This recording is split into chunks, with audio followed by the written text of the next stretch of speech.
Let me tell you a little bit about myself, because this, my political profile and who I am and where I've come from is different than any other member of the United States Congress. Now, why is that? I, Bernard Sanders, do solemnly swear. I, Bernard Sanders, solemnly swear That I will faithfully execute. that I will faithfully execute. The time when you decided to run, Ronald Reagan had just won the presidency. He had even won Vermont. And yet there you were as a Democratic Socialist deciding to run for mayor. What made you make that decision? And basically, it was an attempt to involve people in the political process to revitalize American democracy. And one of the accomplishments that I am most proud of in my life is between my first and second term, we came close to doubling voter turnout. Wow. How's that? That's pretty incredible. So people had given up on the political process, mostly lower income working class people started to get involved. How did you do that? Here's a radical idea, all right? We paid attention to the needs of the people. The fact of the matter is that history is being made in the United States right now by a candidate who is running for President of the United States. It was the first time that he had decided to get involved in Democratic primary politics. He actually went and led a caucus in Vermont for Jessie Jackson, spoke for him on the stage. This candidate is attempting to put together a coalition, a rainbow coalition, a coalition of black workers and white workers and Hispanics and Orientals, a coalition of young people. We need guided leadership, not misguided missiles. Partnership. Let's choose Head Start, public education, and daycare, and prenatal care on the front side of life, rather than jail care and welfare on the back side of life. All right, we want a new direction. We want government to be all the people. I'm telling the real story of this campaign. It's not just about voting, it's about reviving dreams. It's about reviving hope. We're winning every day.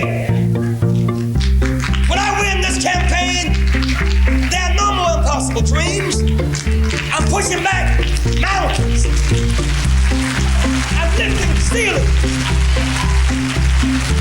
There are no more impossible dreams. We are winning every day. New Jersey, your time has come. We are winning every day.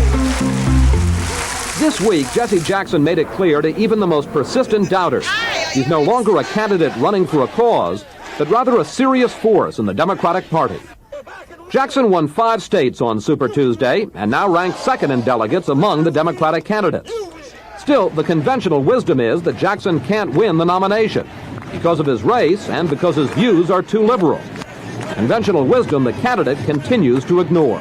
Again, the exciting thing about Jackson's campaign is that this is a guy who comes from the grassroots. We say, well, this guy has never been a senator, he's never been a congressman or a mayor or a governor. That's right, but he has been in the streets.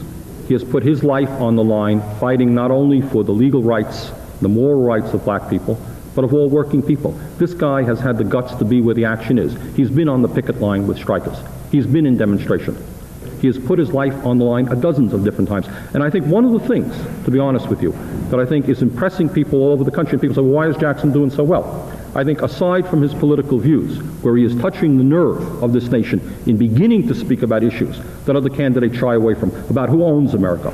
The other issue, I think, the other reason I think that people are responding to him is they appreciate the courage of this guy. He started out with nothing, with no money.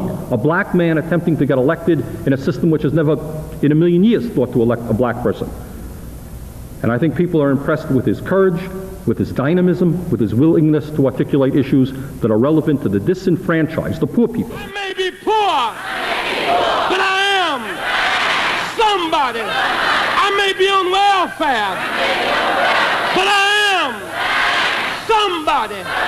I may be in jail, but I am somebody. I may be uneducated, but I am somebody. I am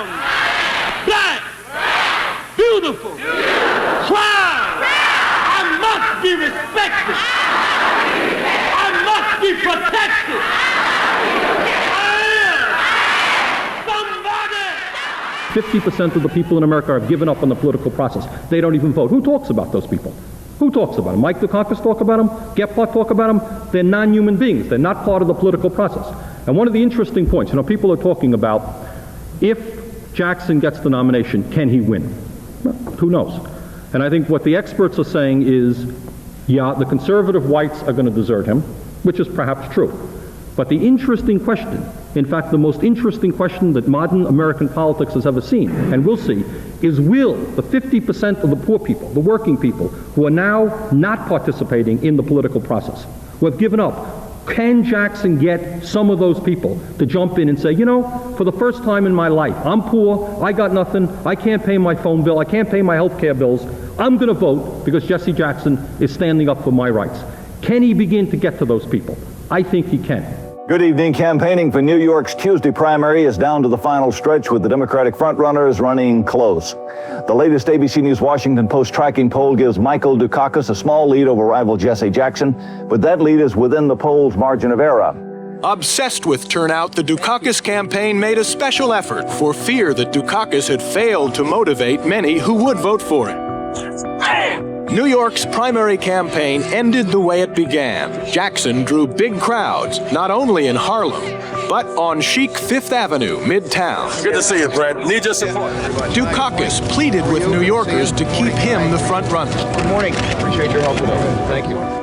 Jackson came under fire today from New York Mayor Ed Koch, who called Jackson a liar and said he's unstable under stress. Jackson declined to respond directly to Koch's remarks. Mayor Koch, he savagely attacked Jackson, who now is likely to carry New York City.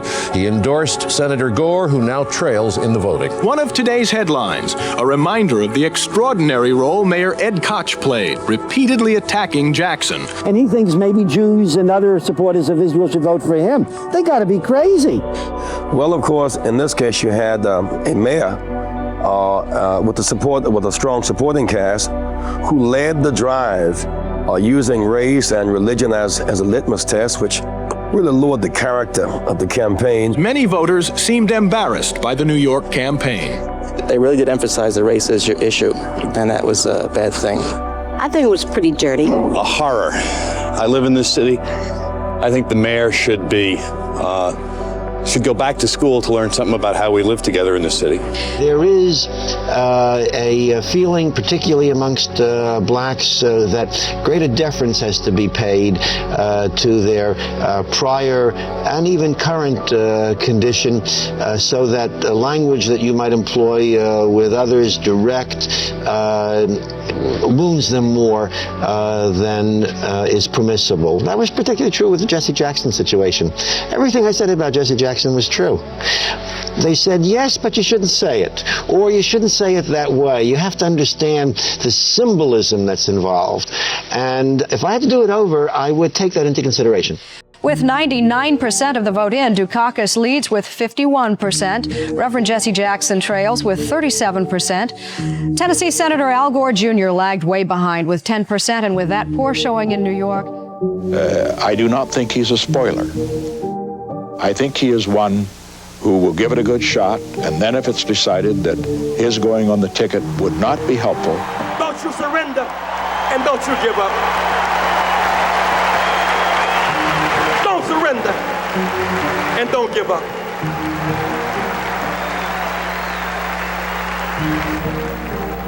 Why can I challenge you this way? Jesse Jackson, you don't understand my situation. You'll be on television. I wasn't always on television. Writers were not always outside my door. When I was born late one afternoon, October 8th, in Greenville, South Carolina, no writers asked my mother her name. Nobody chose to write down our address. A mama was not supposed to make it, and I was not supposed to make it. You see, I was born to a teenage mother who was born to a teenage mother. I understand. I know abandonment, and people being mean to you and saying you're nothing and nobody and can never be anything, I understand. Every one of these funny labels they put on you, those of you who are watching this broadcast tonight in the projects, on the corners, I understand. Call you outcast, low down, you can't make it, you're nothing, you're from nobody, subclass, underclass. When you see Jessie Jackson, when my name goes in nomination, your name goes in nomination. I was born in the slum, but the slum was not born in me. And it wasn't born in you, and you can make it. Wherever you are tonight, you can make it. Hold your head.